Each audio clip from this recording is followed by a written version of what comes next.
Hi friends, welcome to the channel. Welcome back. Again we are back with one more video. ఇవాల్టి వీడియోలో మనం మన Telugu directors కూడా చేస్తున్న కొన్ని విభిన్నమైన ప్రయత్నాల గురించి మాట్లాడదాం.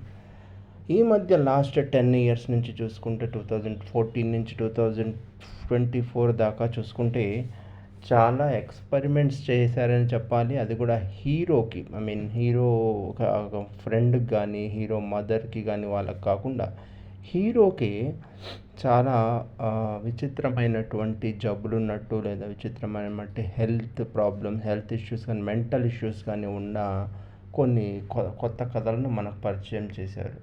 అయితే ప్రాబ్లం ఎక్కడొస్తుందంటే, వీళ్ళు చేసే ప్రతి ప్రయత్నం కూడా హాఫజార్డ్గా ఉంటుంది.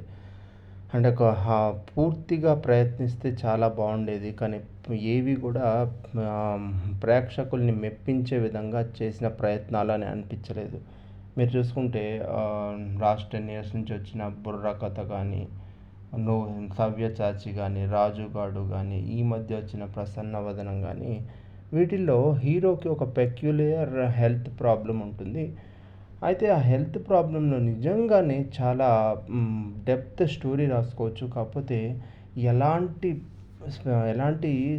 టైం కూడా ఆ స్టోరీ మీద స్పెండ్ చేయకుండా ఒక ఇన్స్టెంట్ నూడిల్స్ లాగా, ఒక ఇన్స్టెంట్ బర్గర్ లాగా, లేకపోతే ఫాస్ట్ ఫుడ్స్ లాగా, చైనీస్ ఫుడ్స్ లాగా, ఫాస్ట్ ఫుడ్ లాగా అలా మెషిన్లో పెడితే ఇలా స్టోరీ బయటకు వచ్చేయాలి అన్నంత ఫాస్ట్గా రాసేసి స్టోరీలో ఎలాంటి డెప్త్ తీసుకురాకపోవటం వల్ల ఇంత డెప్త్ ఉన్న స్టోరీస్లో కూడా ప్రేక్షకుడు దానికున్న ఫ్లేవర్ని అనుభవించలేకపోతున్నాడు. సో ఇలాంటి విభిన్నమైన కథల గురించే ఇవాళ మనం మాట్లాడుకోబోతున్నాం. మొదటగా వచ్చేసి బుర్ర కథ. ఒక హీరోకి ఒకే పర్సన్లో స్ప్లిట్ పర్సనాలిటీ ఉంటుంది. ఇది మనం అపరిచితుడు 2003-4 టైంలో వచ్చిన అపరిచితుడు నుంచి కూడా ఒక హీరోకి ఒక మెంటల్ డిజార్డర్ ఉంటుంది. అపరిచితుడు అని అతని ఒకటే పర్సన్లో ముగ్గురు డిఫరెంట్ పర్సనాలిటీస్ అప్పుడప్పుడు బయటకు వస్తారు అనే స్టోరీ మనకు కొత్త ఏం కాదు, శంకర్ ఎప్పుడో చూపించాడు. అలాంటి స్టోరీనే మళ్ళీ బుర్ర కథ అని ఇంకో వెరైటీ కథ చూపించారు. కాకపోతే ఈ సినిమాకు అపరిచితుడు సినిమా కోసం శంకర్ ఎంతగా బ్యాక్గ్రౌండ్ వర్క్ చేశాడో, హోంవర్క్ చేశాడో, బుర్ర కథ సినిమాకి ఏమాత్రం బ్యాక్గ్రౌండ్ వర్క్ చేయకుండా మన వాళ్ళు ఈ స్టోరీ రాసుకున్నాను అనుకోవచ్చు. ఎందుకంటే ఒక మనిషి ఒక్కొక్కప్పుడు ఎలా రెస్పాండ్ అవుతాడు, కీ టైంలో ఎట్లా రెస్పాండ్ అవుతాడు, దీంట్లో ఎంత కామెడీ సృష్టించవచ్చు. ఒక పర్సన్లోనే ఇద్దరు ఉంటారు అనుకున్నప్పుడు, ఇద్దరు ఎప్పుడెప్పుడు బయటకు వస్తారో తెలియనప్పుడు దాంట్లో ఎంత కావాలంటే అంత ఫన్ క్రియేట్ చేసుకోవచ్చు. దాన్ని ఎన్ని సీన్లు కావాలంటే అన్ని సీన్లు రాసుకోవచ్చు. కాకపోతే దాని మీద బ్యాక్గ్రౌండ్ వర్క్ ఎవరు చేయాలి, హోంవర్క్ ఎవరు చేయాలి? ఒక్కొక్క డైరెక్టర్ దగ్గర కనీసం 10 మంది అసిస్టెంట్ డైరెక్టర్స్ ఉంటారు, అట్లీస్ట్ 5-6 రైటర్స్ ఉంటారు. నేను ఇంటర్వ్యూస్లో విన్నదాన్ని బట్టి చెప్తున్నాను. కానీ వీళ్ళకి ఎవ్వరికి కూడా బ్యాక్గ్రౌండ్ వర్క్కి ఛాన్స్ ఇవ్వలేదా, లేకపోతే ఎవరు వర్క్ చేయలేదా అర్థం కాదు. కానీ దీంట్లో బుర్ర కథని ఏమాత్రం, అండ్ వన్ మోర్ థింగ్, ఇంత మంచి సబ్జెక్ట్స్ తీసుకొని వీళ్ళు థ్రిల్లర్స్గా ఎందుకు కన్వర్ట్ చేస్తున్నారో నాకు అర్థం కాదు ఈ సినిమాని. మీరు ఒక స్ప్లిట్ పర్సనాలిటీ కానీ, ఒక మైండ్లో ఉండే డిజార్డర్ కానీ ఉన్నప్పుడు దాన్ని ఎంత కావాలంటే అంత ఫన్ జనరేట్ చేసుకోవచ్చు. మనం ఎన్నో హాలీవుడ్ ఇంగ్లీష్ మూవీస్ చూసుకుంటే మనకి ఇలాంటి కావాల్సినంత ఫన్కి కావాల్సిన సీన్స్కి కావాల్సిన ఆ సబ్జెక్ట్ నాలెడ్జ్ దొరుకుతుంది. ఆ సినిమాలు చూసి కాపీ కొట్టినా కూడా బోల్డ్ సీన్స్ రాసుకోవచ్చు. సో నెక్స్ట్ వచ్చేసి నాగ చైతన్య చేసిన సవ్యసాచి. అంటే హీరోలోనే ఒక స్ప్లిట్ పర్సనాలిటీ ఉంటుంది. ఒక లెఫ్ట్ హ్యాండ్ అనేది హీరోది కాదు, అది అందులోనే ఒక వేరే పర్సన్ ఎప్పుడు కావాలంటే అప్పుడు తన లెఫ్ట్ హ్యాండ్ తోటి ఇతను కంట్రోల్ లేకుండా చేస్తుంటాడు అనే ఫన్ జనరేట్ చేసే కాన్సెప్ట్ ఇది. దీన్ని థ్రిల్లర్గా ఎందుకు కన్వర్ట్ చేశారు నాకు అర్థం కాదు. అండ్ మాధవన్ మీద ఉన్న అంత పాజిటివ్ ఫీలింగ్స్ అన్నీ కూడా మన వాళ్ళు ఈ సవ్యసాచి సినిమాతోటి గబ్బులేపారని చెప్పాలి. సవ్యసాచి సినిమా ఎన్నిసార్లు చూద్దామన్నా కూడా కనీసం అరగంట కంటే ఎక్కువ ఎక్స్టెండ్ చేయలేకపోయాను నేను. ఎందుకంటే అంత రోత పుట్టించే సినిమా ఇది. ఒక హీరోకి ఉండే ఒక చెయ్యి అతన్ని కంట్రోల్లో లేకుండా ఎక్కడ పడితే అక్కడ పోతుందంటే దాని మీద ఎన్ని కావాలంటే అన్ని వందలాది సీన్లు రాసుకోవచ్చు. అండ్ మోర్ ఓవర్ నువ్వు ఇదే స్టోరీ తీసుకొని కనీసం 10 డిఫరెంట్ సీక్వెల్స్ తీసుకోవచ్చు. అంత డెప్త్ ఉన్న స్టోరీ ఇది. దీన్ని ఎలాంటి డెప్త్ వాడుకోలేదు. తర్వాత అంటే నేను ఈ వీడియోలో అన్ని డిఫరెంట్ డిజార్డర్స్ ఉన్న సినిమాలు వాడుకోలేదు. లైక్ వీ హ్యావ్ లడ్డు బాబు అని అల్లరి నరేష్ చేశాడు. అందులో కూడా ఒక ఫిజికల్ డిజార్డర్ ఉంటుంది.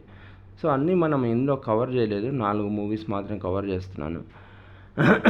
రాజు గాడు అని రాజ్ తరుణ్ ఫ్లాప్స్లో ఉన్నప్పుడు ఒక మూవీ చేశాడు. దీంట్లో ఏంటంటే హీరో చెయ్యి అతని కంట్రోల్లో ఉండదు. అతని చేతితోటి అతను ఎప్పుడు దొంగతనం చేస్తాడో అతనికే తెలియదు.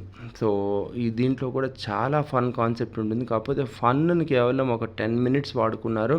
మిగిలిందంతా లవ్ స్టోరీకేనే ట్రాక్ నడిపించేసి ఏదో మళ్ళీ యాజ్ ఇట్ ఈజ్ రెగ్యులర్ టెంప్లెట్లో హీరో ఒక అమ్మాయిని ప్రేమిస్తాడు. ఆ అమ్మాయి మళ్ళీ ఈ అబ్బాయిని ప్రేమిస్తుంది. హీరోకున్న డిజబిలిటీ తెలుస్తుంది. The same disability like Bhale Bhale మగాడిపోయి. అలాగే ఇంకా మనం నాని సినిమా గురించి కూడా మెన్షన్ చేయలేదు. భలే భలే మొగాడిపోయి సినిమాలో హీరోకి మతిమరుపు ఉంటుంది. మతిమరుపుని నువ్వు వాడుకో. ఐ మీన్ ఎంతో కొంత వీటితో కంపేర్ చేస్తే భలే భలే మొగాడిపోయిలో కాస్త ఫన్ ఉంటుంది, కానీ లైక్ నువ్వు వాడుకో.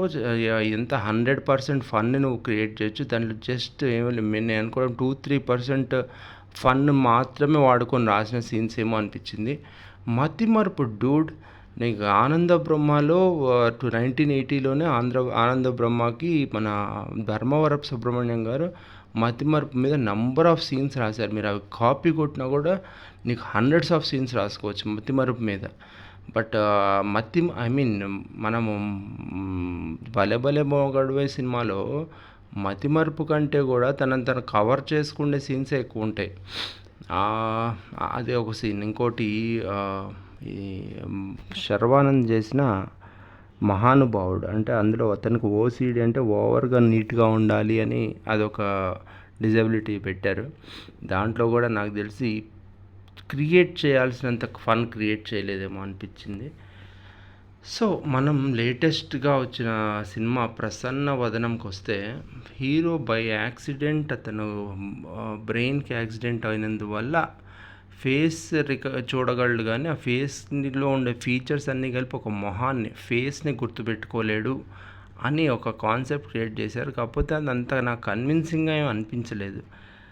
ఫేస్ చూసి ఒక చెయ్యి గుర్తుపెట్టుకోగలడు, కలర్ గుర్తుపెట్టుకోగలడు, కానీ ఫేస్ని గుర్తుపెట్టుకోలేకపోవటం ఏంటి అనేది నాకు ఇప్పటిదాకా అర్థం కాలేదు. బట్ అది అలాంటి నిజంగా ఒక జబ్బు ఉందంటే దానికి పేర్లు కూడా చెప్పారు హర్షవర్ధన్ గారు ఈ సినిమాలో. సో పేర్లు కూడా చెప్పారు. ప్రసన్న వదనం సినిమాలో సో మనం టోటల్గా ఇదంతా పక్కన పెట్టేసి వాటి లేటెస్ట్ మూవీ ప్రసన్నవదనం గురించి మాట్లాడితే, స్టోరీకి వస్తే ఒక యాక్సిడెంట్లో అతని బ్రెయిన్కి ఆపరేషన్ చేయడం వల్ల అతను గతమేమి మర్చిపోడు, కానీ ఫేస్ని మాత్రం గుర్తుపెట్టుకోలేడు. సో అలాంటి క్రమంలో ఇతనికి ఒక హీరోయిన్ ఖచ్చితంగా కలవాలి, కాబట్టి హీరోయిన్ అయితే కలిసేస్తుంది. సో హీరోయిన్ ఎలాంటి కన్విన్సింగ్ ఆర్గ్యుమెంట్ లేకుండా హీరోని తన బాయ్ ఫ్రెండ్గా యాక్సెప్ట్ చేసేస్తుంది.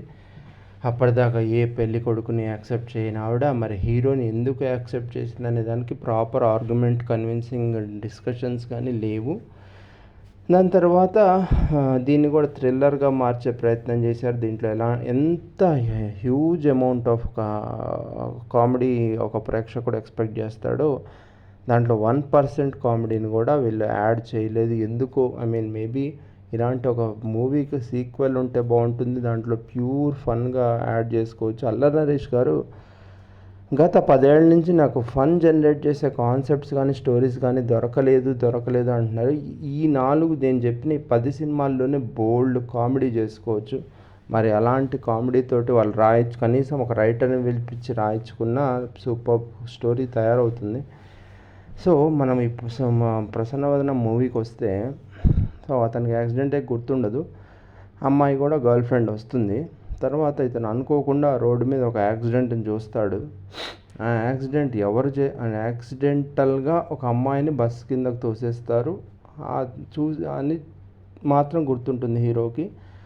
అది తీసుకెళ్ళి పోలీస్ స్టేషన్లో చెప్తే ఆ పోలీస్ స్టేషన్లో ఉన్న ఏసీపీ మేడము, ఎస్ఐ సారు వాళ్ళే ఈ ఈ మర్డర్ చేశారని తెలుస్తుంది.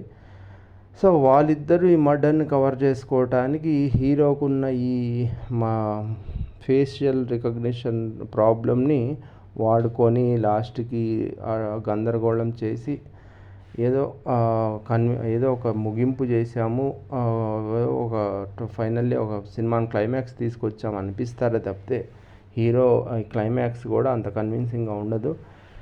ఎక్కడ పడితే అక్కడ ఏసీపీ మేడమే మర్డర్లు చేసేస్తూ ఉంటుంది. మరి ఆ మర్డర్ అయిపోయిన తర్వాత దాన్ని ఎట్లా క్లీన్ చేశాడు, దాన్ని ఎలా కవర్ చేశారు అనేది కూడా ఉండదు. ఎంత స్క్రీన్ లిబర్టీ అంటే ఒక హీరో ఐ మీన్ అంటారు కదా సినిమాటిక్ లిబర్టీ అనేది. హీరోని పోలీసులు బంధిస్తారు, ఇతన్ని కావాలని ఒక కేసులో ఇరికించాలనుకుంటారు. హీరోకి ఒక సీసీ కెమెరా ఫుటేజ్ కావాలి. ఎవరికైనా ఒక సీసీ కెమెరా ఫుటేజ్ కావాలంటే దానికి ఎంత నరకయాత్ర పడ్డా ఆ ఫుటేజ్ దొరకదు. ఎవరెవరినో కలవాలి, ఎవరెవరినో అడగాల్సి ఉంటుంది. ఎవరిని ఏమి అడగకుండా అతన్ని పట్టుకుంటే మనకి సీసీ కెమెరా ఫుటేజ్ దొరికేస్తుంది, ఇతన్ని పట్టుకుంటే మనకి ఇది దొరికేస్తుందని సింపుల్గా రాసేసుకుంటూ వెళ్ళిపోతారు. ఏంటండి స్టోరీ నాకు అర్థం కాదు. రియలిస్టిక్గా మీరు కొంచెం ఆలోచించి కొంచెం బుక్ రూమ్లోంచి బయటకు వచ్చి ఎవరికైనా ఒక సీసీ కెమెరా ఫుటేజ్ కావాలంటే ఎంత కష్టపడాలి, ఎవరికైనా ఒకరి ఇల్లు తెలుసుకోవాలంటే ఎంత కష్టపడాల్సి ఉంటుంది, వాళ్ళ వెనకాల వెళ్ళాల్సి ఉంటుంది, వాళ్ళ వెనకాల వెళ్ళినా కూడా వాళ్ళ నుంచి తప్పించుకోవాల్సి ఉంటుంది. ఏదైనా పోలీస్ డిపార్ట్మెంట్లో ఒక విషయం తెలుసుకోవాలంటే ఎంతమందిని కలవాల్సి ఉంటుంది. కనీసం ఇది కావాలి, ఈ పని కావాలి అంటే హీరో ఆలోచించేంత టైం కూడా ఇవ్వరు. హీరో ఇప్పుడు ఏం చేస్తాడు ఆలోచిస్తున్నాడు, డిస్కస్ చేస్తున్నాడు, పలానా ఫ్రెండ్తో కాల్ చేస్తే ఈ మాత్రం 5 minutes సీన్ కూడా పెట్టకుండా మీరు ఫాస్ట్గా రాసేసుకుంటూ వెళ్ళిపోతే ఆ ప్రేక్షకుడికి ఎలాంటి ఇంట్రెస్ట్ మీరు క్రియేట్ చేయగలుగుతారు. సో ఇలాంటి చాలా లూప్ హోల్స్, ఫ్లాస్ ఈ మూవీలో ఉన్నాయి. అందుకే నాకు తెలిసి ఇది ఫ్లాప్ అయింది అనుకుంటున్నాను. మరి డోంట్ నో ఇది హిట్ అవుతుందా లేదా వేచి చూద్దాం.